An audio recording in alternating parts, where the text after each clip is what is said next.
안녕하세요. 오늘도 사연살롱을 찾아주셔서 감사합니다.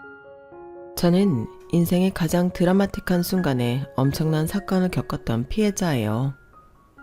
혹시나 오해가 있을까봐 미리 말씀드리자면, 물론 제 이야기는 해피엔딩으로 끝나긴 해요. 하지만 제가 겪었던 일이 보통의 사람들에게는 일어날 리가 없는 너무나 극적인 사건이었다 보니 그 충격과 후유증이 아직 완전히 가시진 않았어요. 그러다 보니 모든 일들이 마무리된 이후에도 저는 한동안 많은 심적 스트레스를 견뎌야만 했죠. 오늘은 평소보다 일이 일찍 끝나 집에서 술을 한 잔 기울이고 있었는데 충동적으로 그간 제가 겪었던 일들을 어딘가 털어놓고 싶다는 생각이 들더군요. 그래서 이렇게 글을 쓰게 되었네요. 마음 같아선 제 이야기를 최대한 많은 분들이, 특히 결혼을 아직 안 한 여자분들에게 들려주고 싶습니다. 자나 깨나 남자들을 조심하라고 말이에요.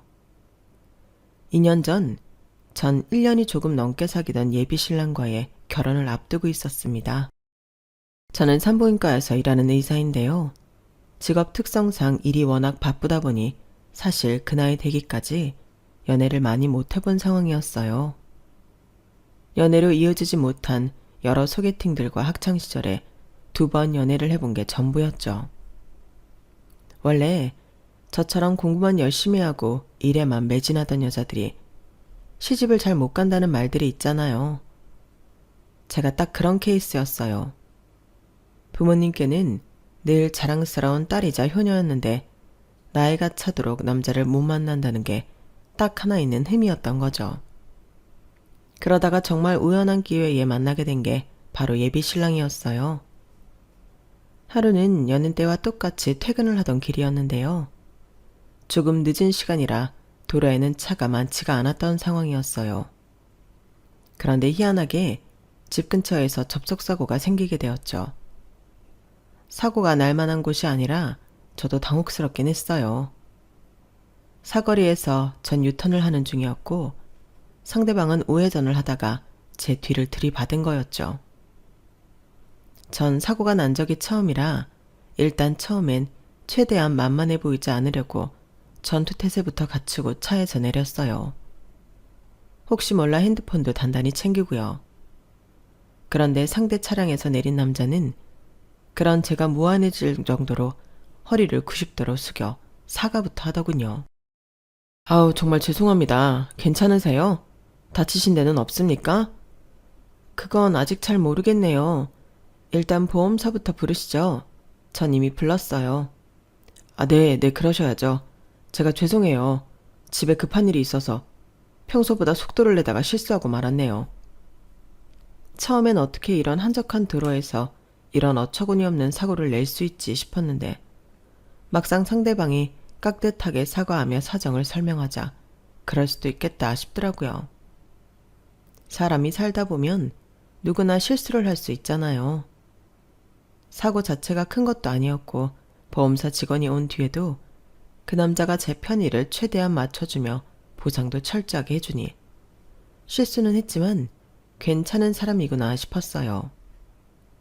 당장 외상은 없지만 저는 그 남자와 보험사 직원의 권유로 일단 병원을 갔고 며칠이 지나자 목과 어깨 부분이 뻐근하게 올라와 물리치료도 받았습니다. 다행히 치료는 빠른 시일 내에 끝이 났고 금전적인 보상도 전부 마치게 되었어요. 사고와 관련된 모든 일 처리가 전부 끝난 뒤 그 남자는 저에게 다시 연락을 해오더군요. 몸은 괜찮냐며 자기가 식사 대접을 하고 싶다고 했죠. 연애 경험은 많지 않았지만 저도 바보는 아니었기에 이 남자가 저에게 데이트 신청을 한다는 걸 모르지 않았어요. 그래서 나름 차려입고 약속 장소를 향했죠. 아니나 다를까 예약된 식당은 누가 봐도 전형적으로 남녀가 데이트를 하는 곳이었어요. 그 남자는 긴장할 얼굴로 절 기다리고 있었죠.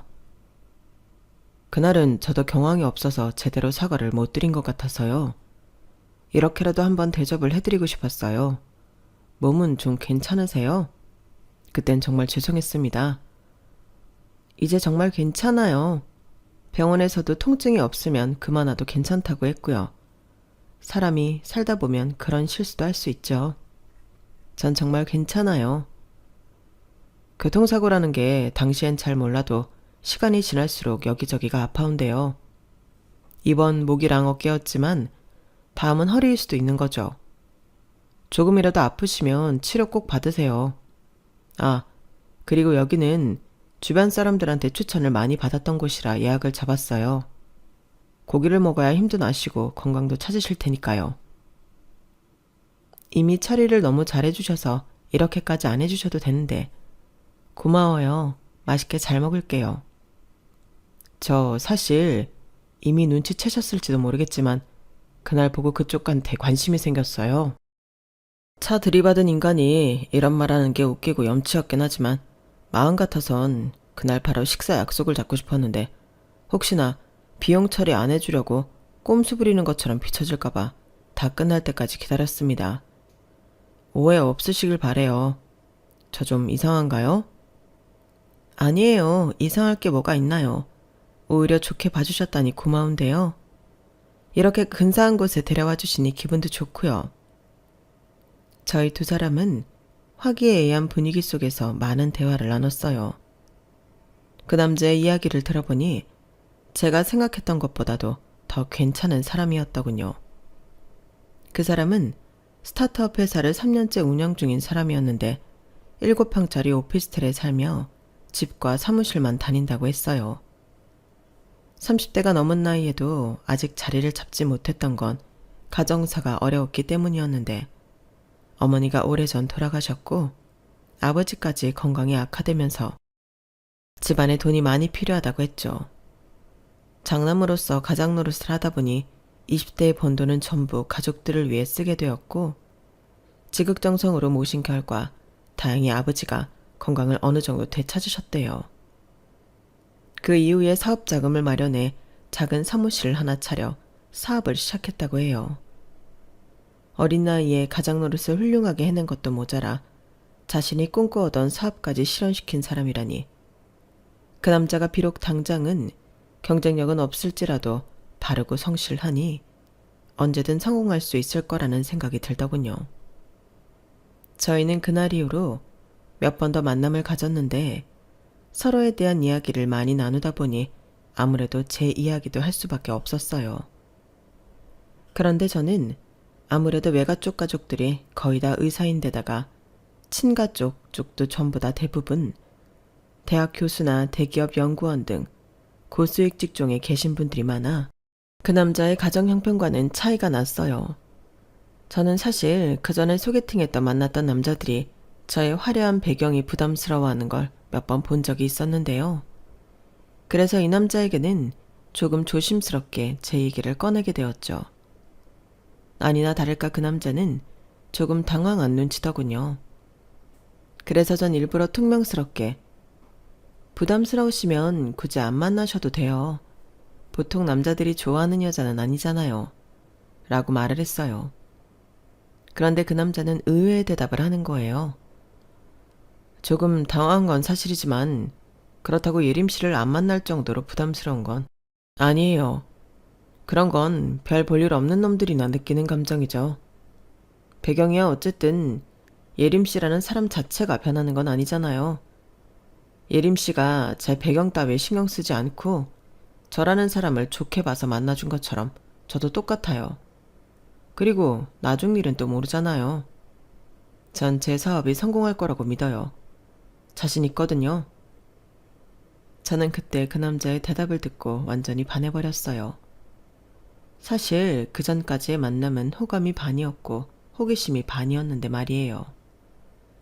저희는 얼마 안 가 연인 사이로 발전하게 되었고 1년이 조금 지난 어느 날 그 남자는 저에게 프로포즈를 해왔어요. 예림아, 널 만나기 전에 나는 내 성공에 대해서만 생각하고 움직이는 이기적인 사람이었어. 하지만 자기 자신보다 주변 사람들을 더 위해주는 널 만나고 너한테 많은 것을 배우면서 내면까지 꽉 찬 사람이 된 것 같아. 나는 너를 만나고 나서 비로소 제대로 된 어른이 될 수 있었어. 그런 너와 평생을 함께하고 싶어. 널 위해서라면 남은 한평생을 바칠 수 있어. 나랑 결혼해 줄래? 좋아. 결혼하자. TV 같은 데서 프로포즈를 할 때 왜 그렇게 사람들이 우는지 사실 그 전에 저는 볼 때마다 도저히 이해할 수가 없었는데요. 막상 제가 그런 상황에 처하게 되니 저도 모르게 눈물이 차오르더라고요. 정말 이 사람이 제 사람이구나 싶으면서도 형언하기 어려운 감동이 밀려왔어요. 제가 눈물을 흘리는 걸 보고 예비 신랑도 눈가가 빨개졌죠. 저희는 그렇게 눈물로 결혼을 약속했고 행복하게 결혼식을 준비하기 시작했답니다. 결혼을 약속하게 된 사람이 생겼다고 집안에 말씀드렸더니 저희 가족은 다들 축하해 주셨어요. 예비 신랑이 실제로 인사를 드리러 오자 모두가 형편은 어려워도 바르고 건실한 친구라며 남편감을 잘 골랐다고 저한테 칭찬을 아끼지 않으셨죠. 그렇게 예비 신랑은 저희 집 사람들에게 좋은 인상을 남기게 되었고 약 열흘쯤 뒤에는 제가 예비 신랑의 가족을 만나러 갔어요. 예비 신랑의 가족들은 경기도 외곽 지역, 수도권 치고는 놀랍도록 외진 곳에 살고 있었죠. 예비 시아버지가 사시는 곳은 딱 봐도 90년대에 지어진 듯한 낡은 빌라였어요. 예비 신랑은 민망한 듯이 휠체어를 타는 예비 시아버지를 위해 턱이 없는 1층 집을 구하려다 보니 이렇게 됐다며 열심히 설명했지만 저는 오히려 한창 집안 사정이 안 좋았을 때 이런 곳이라도 구한 예비 신랑이 대단하다는 생각이 들었어요. 막상 집안 내부도 굉장히 깔끔했고 20평짜리 작은 집이었지만 거의 새 집처럼 관리가 되어 있었죠. 그리고 예비 시아버지와 예비 시누이가 절 정말 반갑게 맞아주었답니다.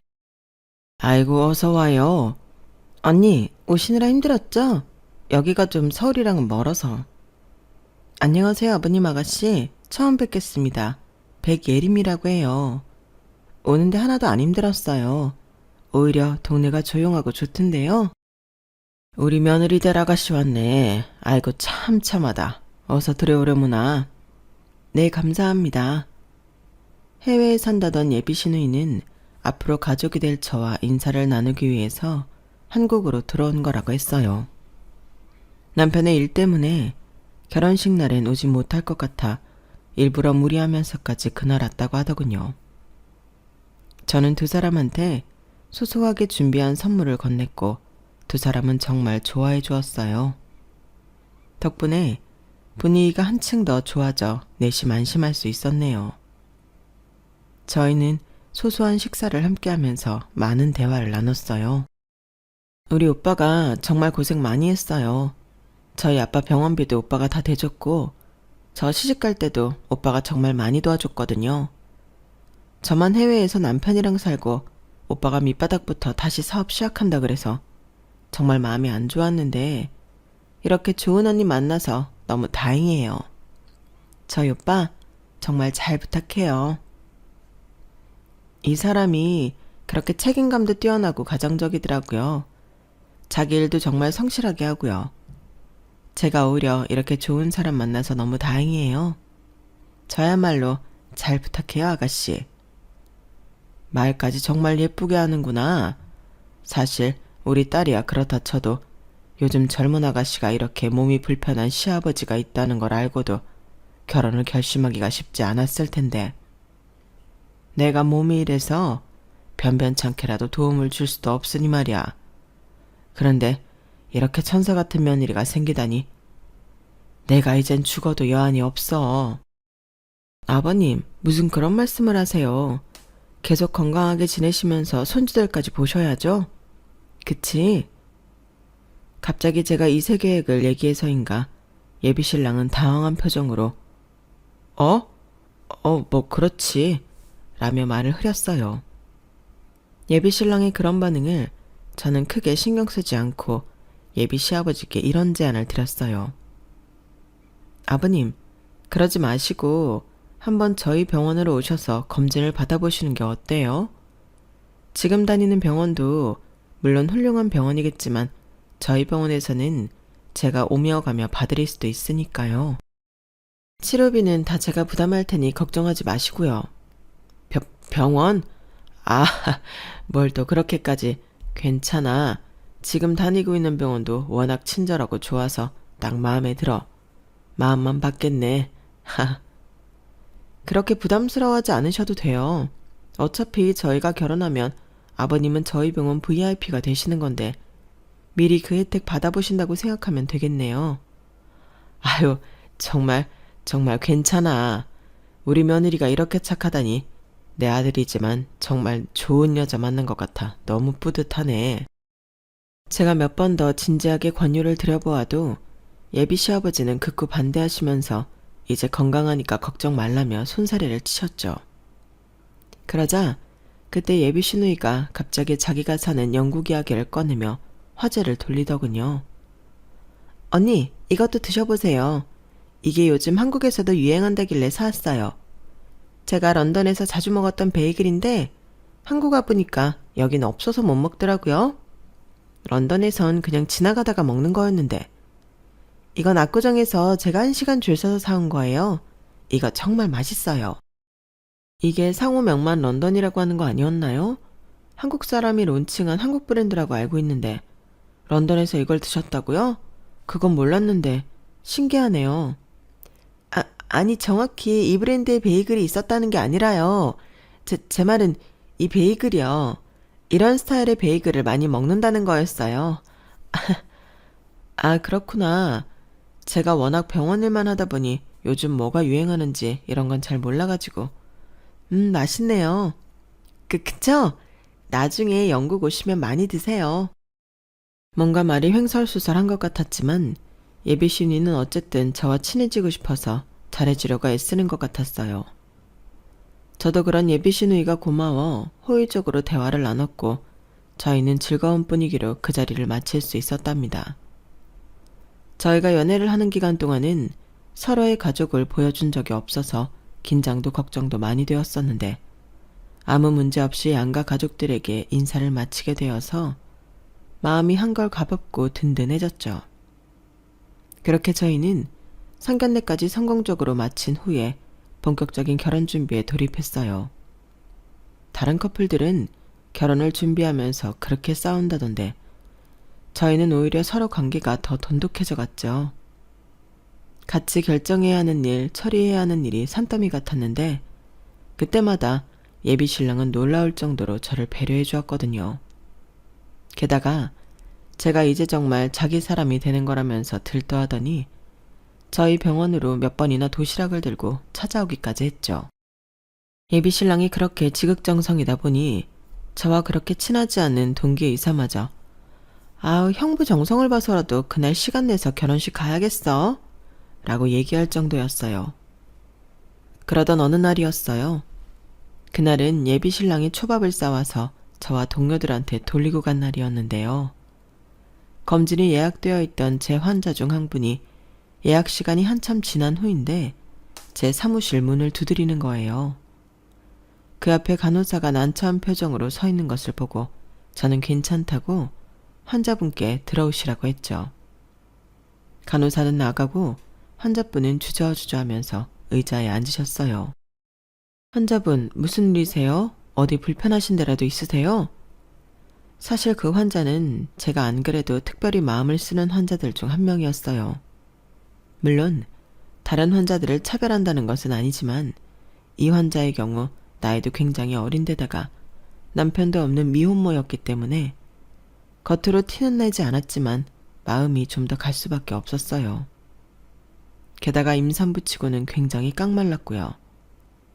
환자는 잠시 주저하더니 저에게 의미심장한 질문을 던졌습니다. 아까 선생님이 주차장에서 남자친구분이랑 있는 걸 봤어요. 까만 벤츠 타고 나간 그 사람이요. 정말 선생님 남자친구 맞아요? 아, 네, 보셨군요. 맞아요. 제가 결혼하는 사람이에요. 곧 결혼식도 올릴 예정이고요. 네? 결혼을 한다고요? 그 사람, 선생님 남자친구가 좋은 사람이에요? 네, 아무래도 그렇죠. 남편 될 사람이 저한테 정말 잘해주거든요.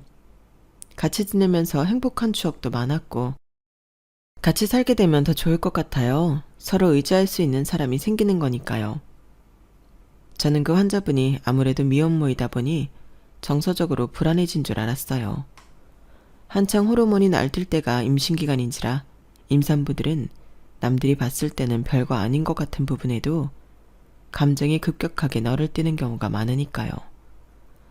게다가 그 환자분은 단 한 번도 보호자를 데려온 적이 없이 늘 혼자 진료를 보러 왔었고요. 그래서 저는 차분하게 그분을 달래드리려고 마음을 먹었는데 그분은 갑자기 뚱딴지 같은 질문을 던지는 거예요. 그래서 결혼이 언제라고요? 정확히 언제 하시는 거예요? 이번 주 토요일이에요. 환자분들 차트는 이미 대신 봐주시기로 한 쌤이 있어서 그분한테 인계 중이고요. 치료보는 데는 아무런 문제. 어디서 하는데요? 엄청 비싼 곳인가요? 막 강남에 있는 으리으리한데? 강남까지는 아니고요. 서울이긴 해요. 그렇게 으리으리한지는 모르겠지만요. 저는 얼떨결에 그분이 물어보는 대로 곧이곧대로 전부 대답을 했고 결국 결혼식 장소와 날짜, 시간까지 전부 알려주게 되었어요. 그때까지는 환자분이 참 특이하시다고 생각했을 뿐 그 이상의 무언가를 생각하진 않았습니다. 날짜와 장소를 알아낸 그분은 알겠다며 미련 없이 자리에서 일어나셨고 저는 예의상 축의금은 없어도 되니 만약 오신다면 식사만 하고 가시라고 말씀을 드렸죠. 그분은 그저 예 하면서 대답도 건성으로 하시고는 빠르게 문 밖으로 나갔답니다. 전 다소 황당했지만 그저 예민해진 임산부의 행동 중 하나라고만 생각하고 넘겼죠. 제가 너무 곱게만 자라 세상 물정을 몰랐던 탓일까요? 지나고 보면 모든 일들이 저에게 분명한 사인을 계속해서 주고 있었어요. 하지만 예비 신랑과의 결혼식을 준비하는데 온 신경이 쏠려 있던 그 당시에 저는 저희 앞날을 까맣게 몰랐어요. 결혼식 날 당일 저는 눈부신 웨딩드레스를 곱게 차려입은 채 그저 마냥 행복하게 신부 대기실에 있었죠. 가족과 친구, 지인들이 하나같이 입을 모아 제 결혼을 축하해 주었고 신이 난 저도 그 사람들과 몇십 장씩 사진을 찍느라 정신이 없었어요. 그래서 누군가 신부 대기실 앞을 서성이며 저만 힐끔힐끔 쳐다보고 있다는 걸 꿈에도 모르고 있었답니다. 예식 시간이 다가와 드디어 모든 사람들이 예식장으로 넘어갔고 저도 긴장되는 마음으로 결혼식이 시작되길 기다리고 있었어요. 대충 소리를 들었을 때 홀이 워낙 크다 보니 아직도 교통정리를 하느라 시간이 걸리는 것 같더군요. 저는 드레스를 다시 단정하게 정돈해주는 드레스 이모님의 손길을 받으며 마음의 준비를 하고 있었는데요. 바로 그때 신부 대기실 문이 반쯤 끼익 열리며 누군가 신부 대기실 안으로 들어오는 겁니다. 그 사람의 정체는 제가 상상하지도 못한 인물이었어요. 며칠 전 저에게 찾아왔던 바로 그 미혼모 환자였죠. 결혼식장에는 전혀 어울리지 않는 수수한 복장이었고 얼굴은 화장기 하나 없이 어딘가 피곤하고 초췌해 보이는 모습이었어요. 그분은 저와 눈이 마주치다 후다닥 제 앞으로 다가왔고 당황한 저는 조금 어색하게 그분을 맞이했던 것 같습니다. 환자분, 여기는 어떻게? 어머너무 감사해요. 여기까지 오지 않으셔도 됐는데. 솔직히 무슨 말을 해야 할지 몰라 버벅거렸는데 환자분은 오히려 더 단호한 목소리로 엄청난 이야기를 하더군요. 아니에요, 선생님. 이 결혼 지금이라도 얼른 취소하셔야 돼요. 이 얘기하려고 왔어요, 저. 뭐라고요? 지금요? 갑자기 그게 무슨 소리예요? 시간이 없으니까 빨리 설명드릴게요. 일단 이것부터 들으세요. 환자분이 제 손에 들려준 건 자그맣고 낡은 mp3였어요. USB가 내장되어 있어 컴퓨터에 꽂기만 하면 바로 파일을 열어볼 수 있는 그런 옛날 mp3였죠. 환자분이 다급한 손으로 이어폰을 제 귀에 넣어주길래 저는 한손으로는 이어폰을 받아 제 귀에 안착시키면서 머릿속으로는 경찰을 불러야 하나 앰뷸런스를 불러야 하나 고민하고 있었어요. 혹시나 정신과 치료가 필요한 분이 아닐까 싶어서요. 하지만 바로 그 다음 순간 제 귓가에 들려오는 낯익은 두 사람의 목소리에 집중할 수밖에 없었죠. 오빠, 왜 이렇게 연락이 안 돼? 그동안 무슨 일 있었어? 내가 할 말 있다고 했잖아. 그래. 아니, 나 얼마 전에 새로 일구했다고 한 거 있었잖아. 새로 시작하는 일이라 당연히 바쁘지.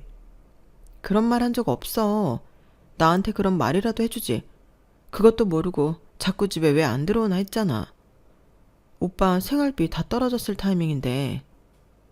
야, 내가 네가 주는 그 푼돈으로만 생활하는 줄 아냐? 남자가 바깥일에서 바쁘면 그런가 보다 할 것이지. 왜 이렇게 귀찮게 굴어? 나 임신했어. 저는 깜짝 놀라서 이어폰을 반사적으로 귀에서 빼냈어요. 제가 익히 아는 목소리였지만 말투가 너무나 달라서 마치 딴 사람 같았거든요. 하지만 아무리 부정하고 싶어도 그 목소리는 예비 신랑의 목소리가 분명했어요. 저는 떨리는 목소리로 환자분께 물어봤어요. 이게 대체 뭐죠? 저랑 남자친구가 통화한 내용이죠. 지금 선생님이 결혼하려고 하는 저 남자 강수찬이요. 제 애 아빠가 바로 저 인간이에요. 이 통화를 끝으로 제 전화는 하나도 안 받고 집으로 찾아가도 이미 이사가고 없었어요. 뭔가 착오가 있으셨던 건 아닌가요? 이 사람은 저랑 1년 넘게 만나고 결혼한 거예요. 그동안 집은 늘 똑같았고요. 저랑은 4년 전부터 만났어요. 처음엔 자기가 무슨 사업을 한다고 하더니 전부 사기였고 그냥 저 혼자 사는 집에 빈대 붙어서 먹고 자는 문제를 해결하려는 인간이었죠. 처음엔 그래도 사랑하니까 제가 감당해줘야 한다고 생각했어요. 그런데 점점 이거 해야 한다, 저거 필요하다 하면서 제 수입의 반 이상을 가져가더라고요. 그러더니 제가 임신하기 몇 개월 전부터 절 버릴 준비를 한 거예요. 아마 그쪽을 만난 거겠죠. 저 이제 곧 예시 시작하는데 신부님 어서 준비하셔야 합니다. 저희의 대화를 듣던 드레스 이모님이 난처한 목소리로 조심스럽게 예식의 시작을 알렸어요. 전 아직 예비 신랑에 대한 엄청난 배신감과 충격, 그리고 여전히 어느 부분은 그 남자를 믿지 못하는 마음이 그때까지 공존하고 있었는데요. 그때 그 환자분이 빠르게 핸드폰을 뒤적이더니 저에게 사진 하나를 보여주었어요. 선생님도 갑자기 이런 얘기가 믿어지지 않으시겠죠. 제가 너무 성급하게 녹음본부터 들려드려서 죄송해요. 정 안 믿어지시면 이걸 보세요. 만난 지 1년 넘었다고 했죠?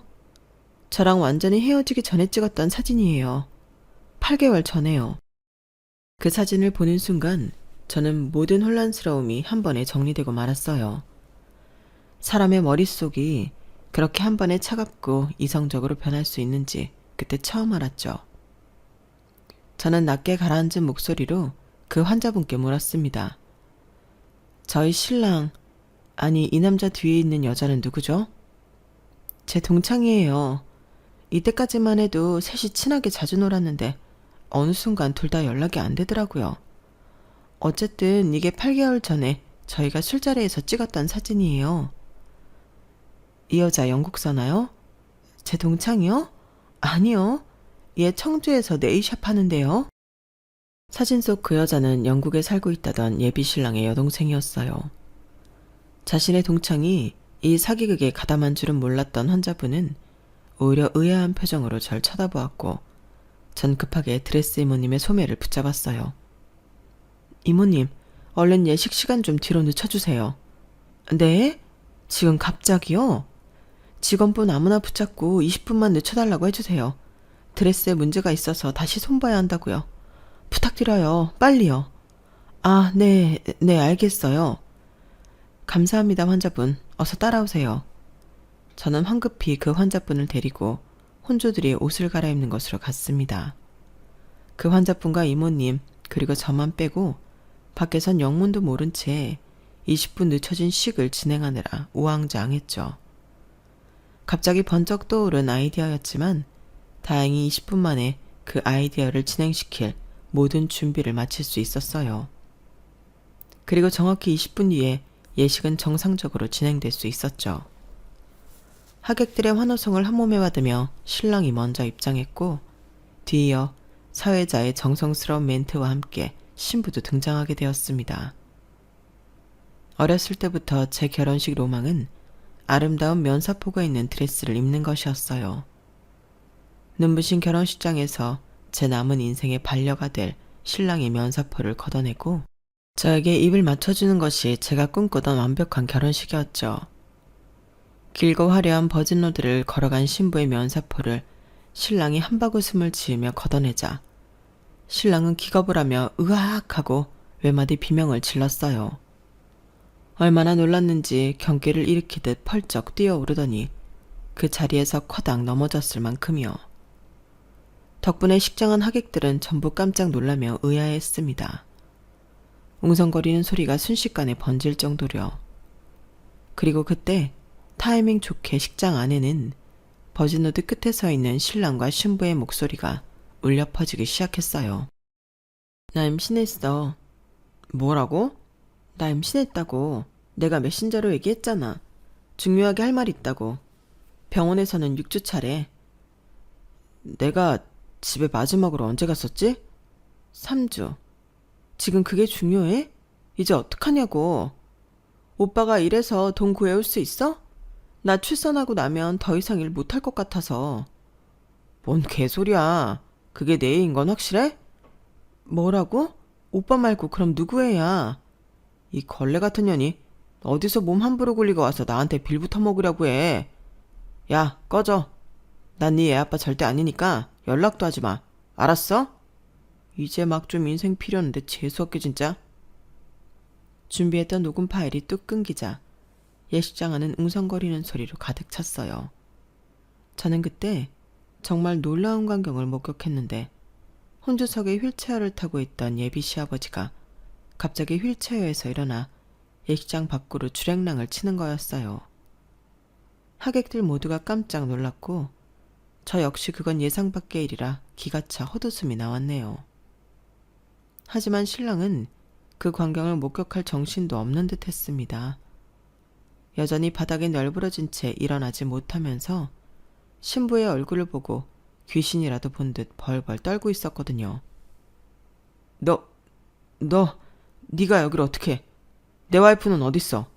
아니, 내 와이프도 이걸 알아? 네가 말했어? 그래, 네 와이프도 알아. 내가 다 까발렸어. 여기 있는 사람들 모두 너한테 속고 있는 거라고. 미쳤어? 이게 어디서 사기를 쳐? 지금 저게 내 목소리라는 거야? 누가 들어도 내가 아니라 딴 사람 목소리잖아.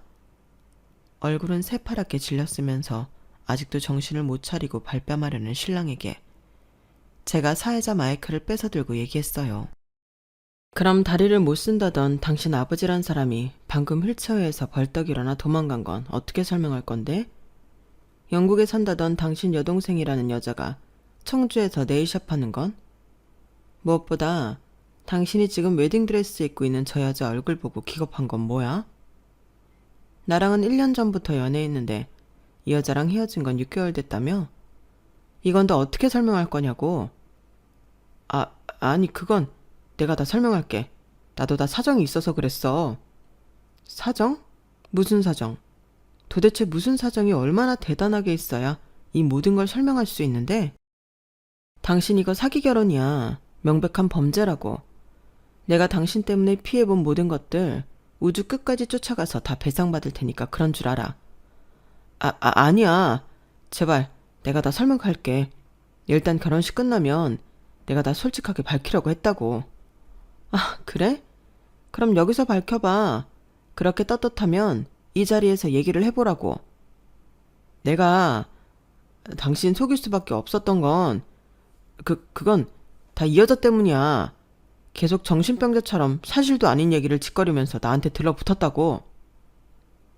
신랑이 횡설수설하면서 끝까지 자기 잘못을 인정하지 않자 저는 화가 머리 끝까지 났어요.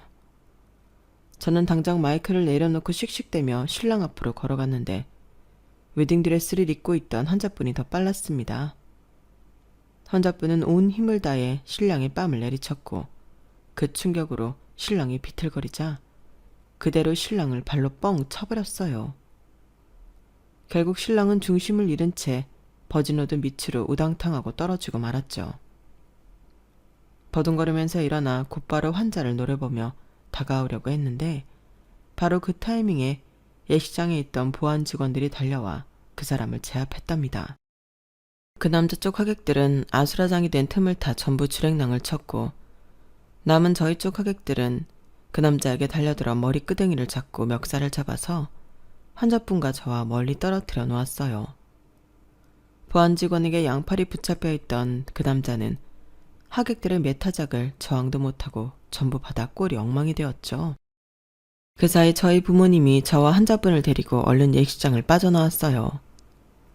아빠는 예식장 안에 소란을 잠재우러 다시 들어가셨고 엄마와 제가 환자분이 옷을 갈아입는 걸 도와드린 후 최대한 빠르게 그 건물을 빠져나왔답니다. 모든 일이 끝나고 나니 저도 제가 무슨 정신으로 이 모든 소동을 만들었는지 모르겠더군요.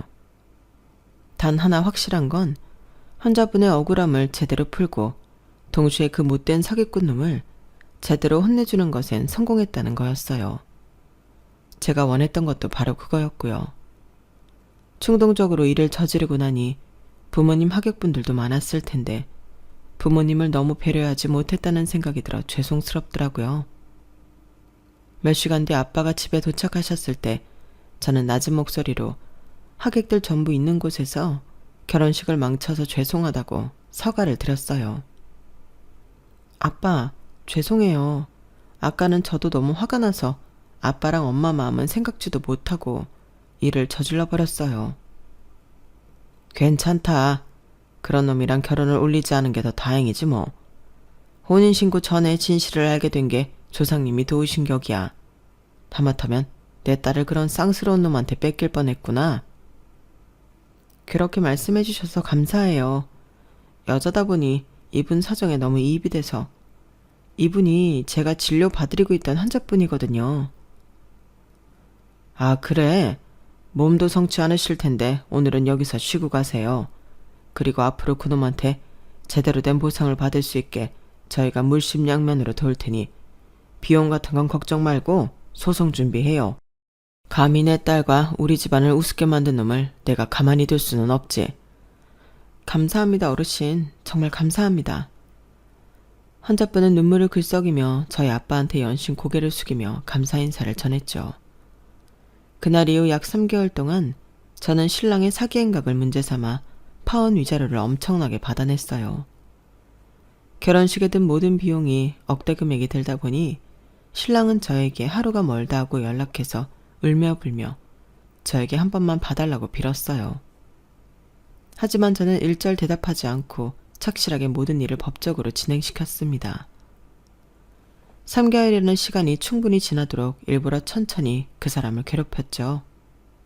왜냐하면 3개월 이후에 그 환자분이 출산을 했기 때문이에요. 출산 후 그 사기꾼 놈과 친자 확인 검사를 해본 결과 99%로 그놈의 아이가 맞다고 나오더군요.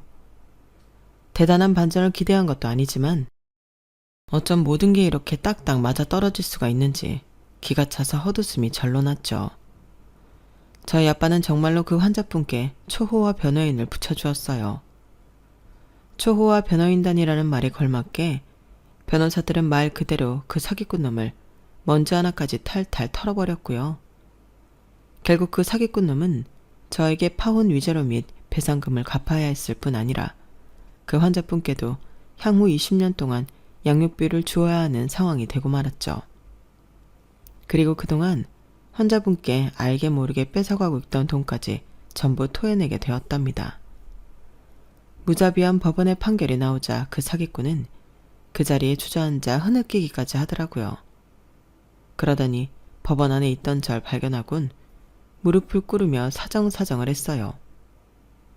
예림아, 이거 너무한 거 아니야? 내가 너한테는 그렇게 잘해줬잖아. 꼭 이렇게까지 해야 하는 이유가 뭐야? 난 정말 내 애인인 줄 몰랐다고. 네 애인인 줄 몰랐으면 나랑 만나는 동안 딴 여자 만나는 건 용서가 되는 일이니? 너한테 그렇게 헌신적이었던 여자 임신시켜놓고 나 몰라라 내팽개치는 건 용서가 되는 일이냐고. 그걸 왜 네가 화를 내느냔 말이야. 난 너랑은 다 잘해볼 생각이었어. 제발 우리 좋았던 기억들 많잖아. 네가 나 조금만 봐줘. 내가 저 큰 돈을 더 어떻게 갚아. 그거야말로 내 할 바 아니지. 나한테 그런 사기를 친 인간이 어떻게 되든 뭐가 중요해? 좋았던 기억 같은 소리 하네.